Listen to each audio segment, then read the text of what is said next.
Dear students, एक बार फिर स्वागत है आपका हमारे चैनल जय केमिक्स में। आज करने वाली जनरल ऑर्गेनिक केमिस्ट्री, जिसका लेक्चर नंबर 1 है। मैंने आप लोग को एक पोल करवाया था, इसमें आप सभी ने कहा था कि मैम मोस्ट इंपॉर्टेंट चैप्टर करवाइए। तो इसमें सबसे ज़्यादा लोगों के बहुमत थे, जिसमें मैंने देखा कि आपको मोस्ट इंपॉर्टेंट चैप्टर पहले चाहिए। तो ऑर्गेनिक केमिस्ट्री का आप देखें तो सबसे ज़्यादा मोस्ट इंपॉर्टेंट चैप्टर आता है जनरल ऑर्गेनिक केमिस्ट्री, क्योंकि आप कोई सब एग्जाम ले, चाहे फिर वो जेई हो, नीट हो, आईआईटी हो या नेक्स्ट हो, कोई भी, आपको जीओसी से 3 से 4 क्वेश्चन भी देखने के लिए मिलते हैं। और लास्ट ईयर अगर आप 2025 का डाटा देखिए तो आपको कोई कोई शिफ्ट में 3 से 4 क्वेश्चन एक्सपेक्ट मिले ही मिले हैं आपको जीओसी के। तो ये आपका ऑर्गेनिक केमिस्ट्री का एक मोस्ट इंपॉर्टेंट चैप्टर है। तो आज हम करने वाले हैं जनरल ऑर्गेनिक केमिस्ट्री। इसके पहले जितने बच्चों ने आईयूपीएससी नहीं किया है तो आप फटाफट जाके आईयूपीएससी कर लीजिए, क्योंकि उसमें मैंने सारे बेसिक्स बताए। अगर आपने वो अच्छे से कर लिया तो ये आपको समझने में दिक्कत नहीं होगी। और आईयूपीएससी की आपकी क्वेश्चन सॉल्विंग पीडीएफ डाल दी गई, आप जाइए हमारे टेलीग्राम चैनल पर ज्वाइन हुई है और वहाँ से उसकी पीडीएफ को डाउनलोड करके क्वेश्चन सॉल्व करिए। उसमें कुछ इंपॉर्टेंट बुक से भी उठाए गए क्वेश्चन भी हैं और कुछ लास्ट ईयर के पूछे हुए क्वेश्चन भी हैं। ठीक है, तो स्टार्ट करते हैं। पहला, इसमें आज हम लोग जानेंगे बेसिक, जिसमें सबसे पहले हम लोग जानेंगे इंटरमीडिएट क्या होता है।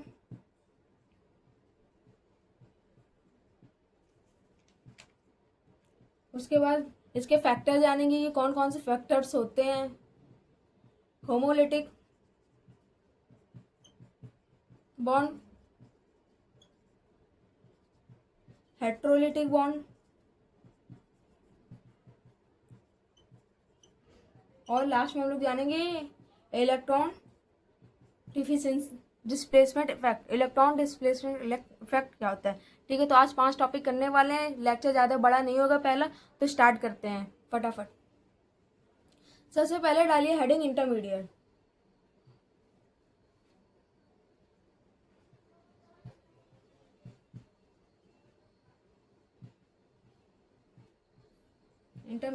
इंटरमीडिएट क्या होता है। जब कोई भी हमारी रिएक्शन होती है तो रिएजेंट से सीधा प्रोडक्ट बनता है, उसके बीच में जितने भी फैक्टर काम होते हैं वो इंटरमीडिएट होते हैं।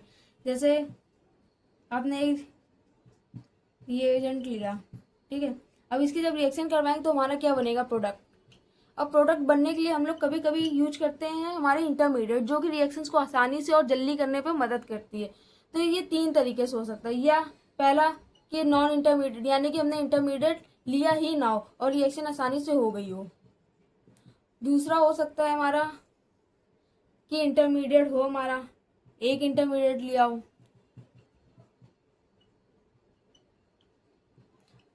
और ऐसा भी हो सकता है कि हमने यहाँ पे 2 इंटरमीडिएट यूज किए हुए हों, और ऐसा भी हो सकता है कि 3 यूज किए हो। तो रिएजेंट और प्रोडक्ट के बनने में 2 चीज हो सकती है, या तो इंटरमीडिएट यूज हो या फिर इंटरमीडिएट यूज ना हो। इंटरमीडिएट 1 या 2 या फिर 3, उससे ज्यादा भी यूज हो सकते हैं। तो इंटरमीडिएट क्या होता है, रिएजेंट से प्रोडक्ट बनने में के बीच में जो भी हम लोग यूज करते हैं वो इंटरमीडिएट होता है। अब इंटरमीडिएट होते कौन कौन से, तो आप हेडिंग डालिए एग्जाम्पल, फटाफट एग्जाम्पल लिखिए इंटरमीडिएट होते कौन कौन से। इसमें सबसे पहले आपने देखा होगा रिएक्शन करते हुए कार्बन के ऊपर प्लस आ जाता है, तो आप सोचते हो ये क्या है, तो इसको बोलते हैं कार्बोकैटायन। क्या, कार्बोकैटायन। और इसको अच्छे से कॉपी पेन लेके आप बैठ जाइए और इसको अच्छे से नोट करते रहिए, क्योंकि अब आपकी यहाँ से स्टार्ट हो जाएगा जीओसी, और आइसोमर के बाद आपका आ जाएगा पूरा मैग्नीशियम वाला पार्ट। और वहाँ पे आपको इस चीज़ों में सबसे ज़्यादा कंफ्यूजन देखने के लिए मिलेगा, क्योंकि यही बच्चों के माइंड से उठता है। और जब आप करोगे एमाइन चैप्टर तो वहाँ पे कार्बोकैटायन, कार्बोएनायन, ये सबसे ज़्यादा यूज होता है। इसीलिए एमाइन चैप्टर बच्चों को थोड़ा टफ लगता है, क्योंकि वो बेसिक में ये सब चीज़ें अच्छे से पढ़े नहीं होते हैं। तो बेसिक से ही इसको अच्छे से लेके चलिए, ताकि आगे आपको पढ़ने में कोई दिक्कत ना हो। और कार्बन के ऊपर डॉट आ जाता है तो ये क्या होता है, कार्बन फ्री रेडिकल।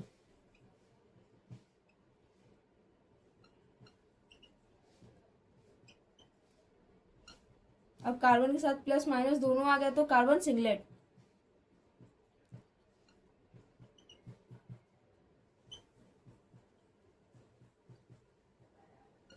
कार्बन में 2 डॉट आ गए तो कार्बन ट्रिपलेट। कार्बिन, ये भी कार्बिन है, सॉरी कार्बन नहीं, कार्बिन ट्रिपलेट। जहाँ तक नोट हो गया, अच्छे से पूरा एक एक नोट करते रहिए। ऊपर के इरेज करते हैं हम।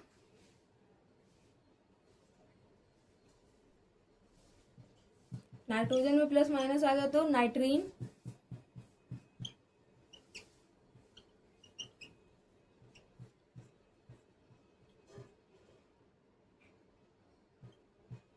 बेंजीन। ये आपके इंटरमीडिएट होंगे जो कि हम लोग जनरल ऑर्गेनिक केमिस्ट्री में पढ़ेंगे। और जीओसी का फुल फॉर्म जिसे ना पता हो तो उसे बता दें कि जी से होता है जनरल, ओ से ऑर्गेनिक, सी से केमिस्ट्री। केमिस्ट्री के बारे में यहाँ पे हम लोग जनरल चीज़ें जानेंगे जो कि आगे हम लोग को मैग्नीशियम में मदद होगी। अब अगला हेडिंग डालिए बॉन्ड क्लीवेज। बॉन्ड क्लीवेज क्या होता है? तो कोई आपने यहाँ पे कंपाउंड लिया, मान लीजिए ए बी कोई कंपाउंड है, जैसे कोई भी ले सकते हैं CH3Cl, तो मान लो ये ए है ये बी है, ठीक है। कोई कंपाउंड ए और बी लिया। अब इसकी रिएक्शन दो टाइप में हो सकती है, होमोलिटिक भी हो सकती है और हेट्रोलिटिक भी हो सकती है, ठीक है। तो सबसे पहले होमोलिटिक फ्यूजन। होमोलिटिक फ्यूजन होगा तो ए के ऊपर भी डॉट आएगा और बी के ऊपर भी डॉट आएगा। और अभी आपको बताया अगर सी के ऊपर ये डॉट होता है तो ये क्या होता है, ये कार्बन फ्री रेडिकल होते हैं। उसी के तरीके ये ए के ऊपर है तो ये ए फ्री रेडिकल हुआ। क्या हो गया, ये फ्री रेडिकल। अब आता है heterolytic fusion. Heterolytic fusion. Heterolytic fusion में भी दो टाइप हो सकते हैं। पहला, ए के ऊपर प्लस आया हो प्लस बी के ऊपर माइनस आया हो, तो ये क्या हो गया, कैटायन। और ये एनायन। एनायन, ठीक है। या ऊपर नीचे भी हो सकता है, एक बार आप कंफर्म कर लीजिएगा, ठीक है। उसके बाद होता है या तो ए के ऊपर माइनस आ जाए या बी के ऊपर प्लस आ जाए, ठीक। तो इसमें इलेक्ट्रोनेगेटिविटी ऑफ EN बी की ज़्यादा है। आप एक मिनट यहाँ पे EN बी की ज़्यादा है ए से, उसी तरीके यहाँ पे यहाँ EN ज़्यादा ए का बी से, ठीक। तो आपका बॉन्ड क्लीवेज टू टाइप का होता है, ठीक है। जब बॉन्ड क्लीवेज होगा ऐसे होगा, ठीक है। तो पहला होमोलिटिक होगा तो फ्री रेडिकल बनेगा, हेट्रोलिटिक होगा तो प्लस और माइनस पे टूटता ही है। और दो टाइप पे हो सकता है, या तो ए भी प्लस है या तो बी भी प्लस है, या तो ए माइनस या तो बी माइनस। तो यहाँ से बॉन्ड क्लीवेज आपका खत्म होता है। अब बात आती है कि हमारे फैक्टर कौन कौन से होते हैं जो भी बॉन्ड क्लीवेज के काम आते हैं, ठीक है। जब हमारा बॉन्ड क्लीवेज होता है तो फैक्टर कौन कौन से होते हैं, तो हेडिंग डालिए फैक्टर्स।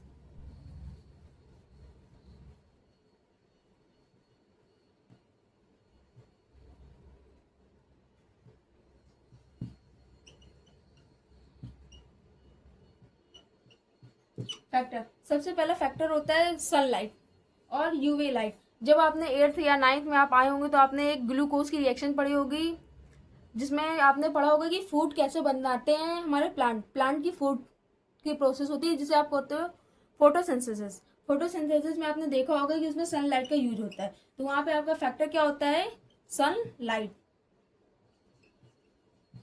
या फिर यूवी रे, अल्ट्रावायलेट रे। सेकंड आपका फैक्टर होता है हाई टेम्परेचर। कहीं कहीं आपको टेम्परेचर कम मांगते हैं, कहीं ज़्यादा मांगते हो, तो टेम्परेचर भी एक फैक्टर होता है। थर्ड आता है गैसियस फेज।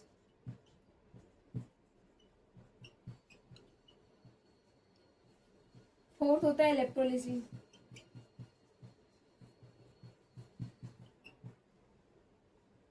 फिफ्थ होता है free radical.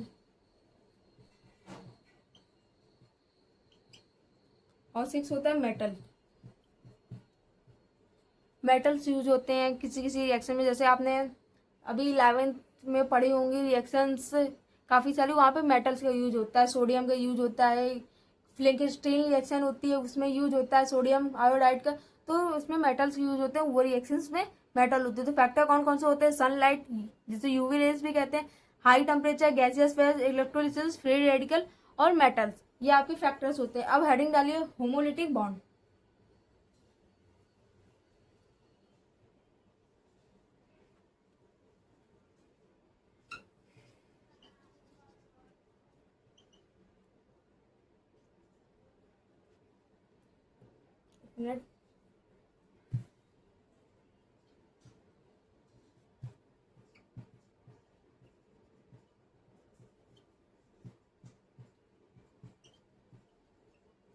Homolytic bond, homolytic bond एक केमिकल रिएक्शन होती है। फटाफट डिफिनेशन पहले इसके लिख लीजिए। In any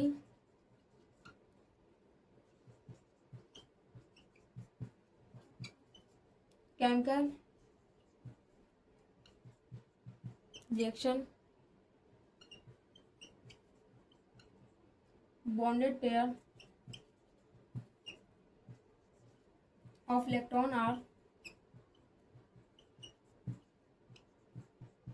equally distributed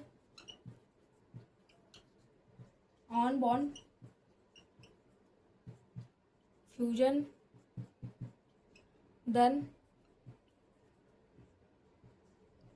this type of fusion is homolytic fusion या फिर होमोलिटिक बॉन्ड। कोई रिएक्शन होती है इसमें इलेक्ट्रॉन होते हैं वो इक्वली डिस्ट्रीब्यूट होते हैं, तो इस फ्यूजन को हम लोग क्या कहते हैं, होमोलिटिक फ्यूजन, जिसमें होमोलिटिक बॉन्ड आपकी इलेक्ट्रॉन इक्वली डिस्ट्रीब्यूटेड होते हैं, इलेक्ट्रॉन बराबर बराबर साझा देते हैं। ऐसा नहीं होता कि किसी में ज़्यादा हो गया और किसी में कम हो गए। पीछे अभी आपको बताया गया था फ्री रेडिकल, दोनों में डॉट आते हैं तो दोनों पे जो इलेक्ट्रॉन हो वो बराबर बराबर बटे हैं। अगर एक में भी कम या ज़्यादा होगा तो वो होमोलिटिक बॉन्ड नहीं, हेटरोलिटिक बॉन्ड होता है। अब जैसे ये आपने लिख लिया होगा, अब इस पे एग्जाम्पल बताते हैं।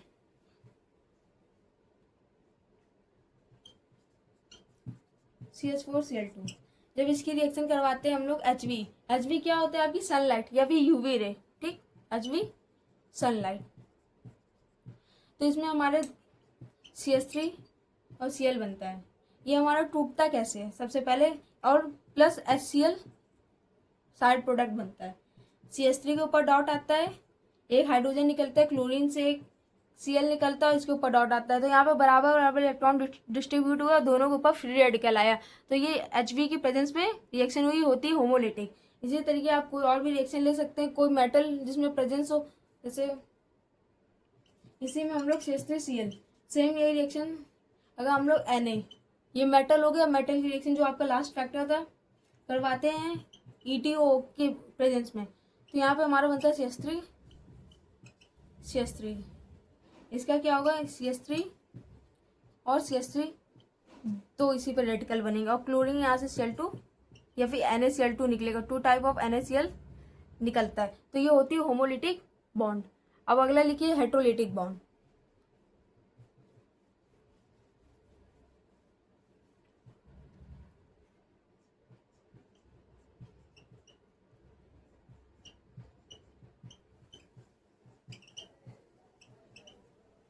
हेटरोलिटिक बॉन्ड क्या होता है, द लिखिए,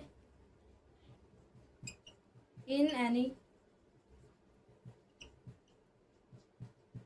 reaction bonded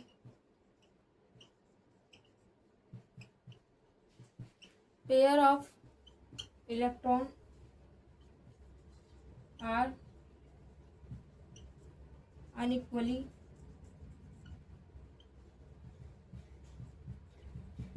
distributed on bond fusion या fission, then this type of fusion या fission is called heterolytic।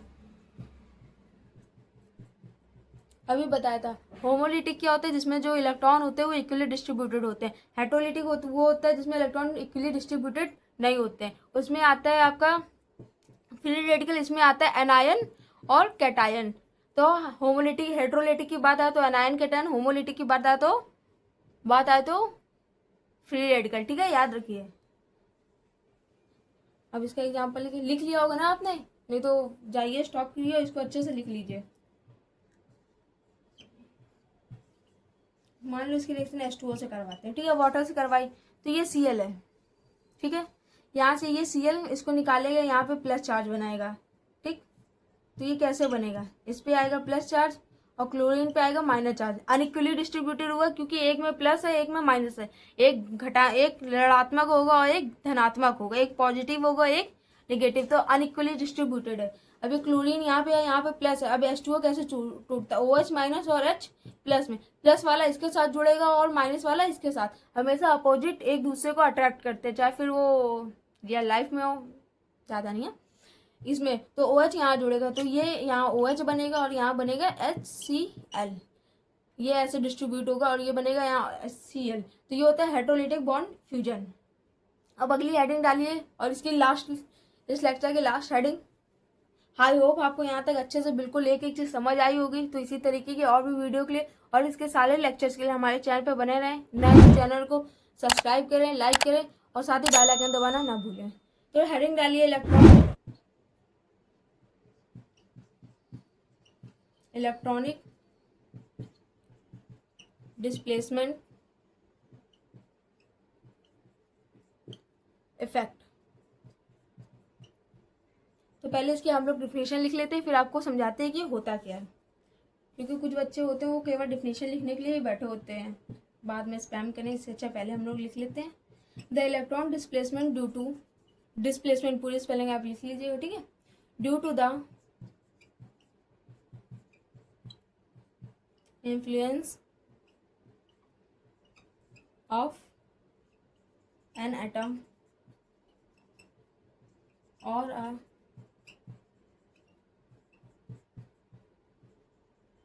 substituent group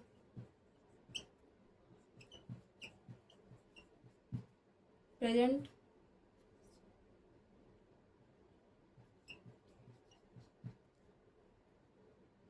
in the molecule cause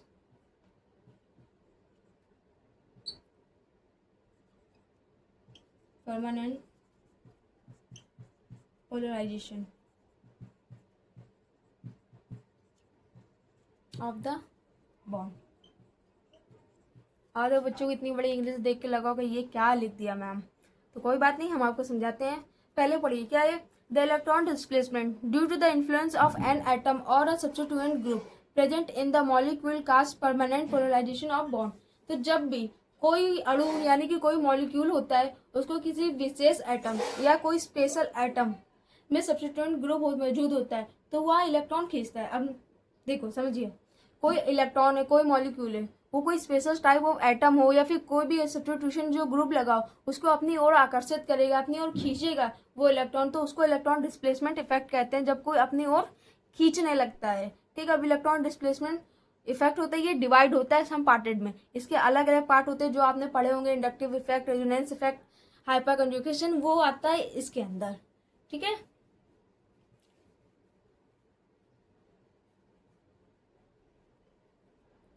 तो ईडीई मतलब इलेक्ट्रॉन डिस्प्लेसमेंट इफेक्ट।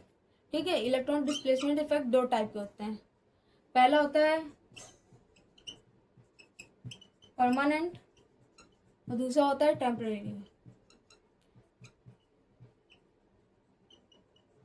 अब परमानेंट होते हैं 3 टाइप के। ठीक है, पहला होता है इंडक्टिव,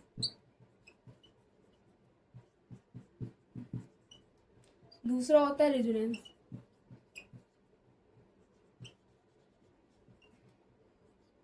और तीसरा होता है हाइपर कंजुगेशन।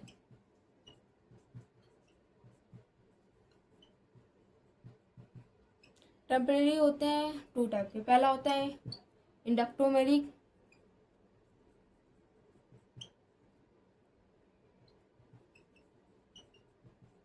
और दूसरा होता है electromeric.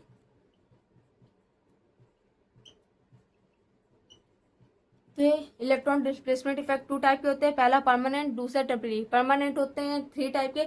Inductive effect, inductive effect में सिग्मा और सिग्मा बॉन्ड के बीच में होता है। फिर आता है रेजोनेंस, रेजोनेंस होता है पाई और पाई बॉन्ड के बीच में। और जो हाइपर कंजुगेशन होता है ये होता है सिग्मा और पाई के बीच में। तो ये चीजें आपको अच्छे से पता होनी चाहिए क्योंकि ये जेईई के ऑब्जेक्टिव में पूछे गए हैं कि रेजोनेंस है या हाइपर कंजुगेशन किनके किनके बीच में होता है, किन बॉन्ड के। तो inductive sigma sigma, resonance pi pi, hyper conjugation sigma pi. Temporary 2 type के होते हैं, इंडक्टोमेरिक और दूसरा होता है इलेक्ट्रोमेरिक। तो इलेक्ट्रॉन डिस्प्लेसमेंट इफेक्ट यहाँ तक खत्म होता है। अब अगले हमारे लेक्चर में हम लोग करने वाले इंडक्टिव इफेक्ट, रेजोनेंस इफेक्ट और हाइपर कंजुगेशन, इनके बारे में हम लोग पढ़ेंगे। तो इसके और भी आपको कोई स्पेसिफिक वीडियो पे चाहिए तो उसके लिए आप कमेंट करें। Thank you for watching.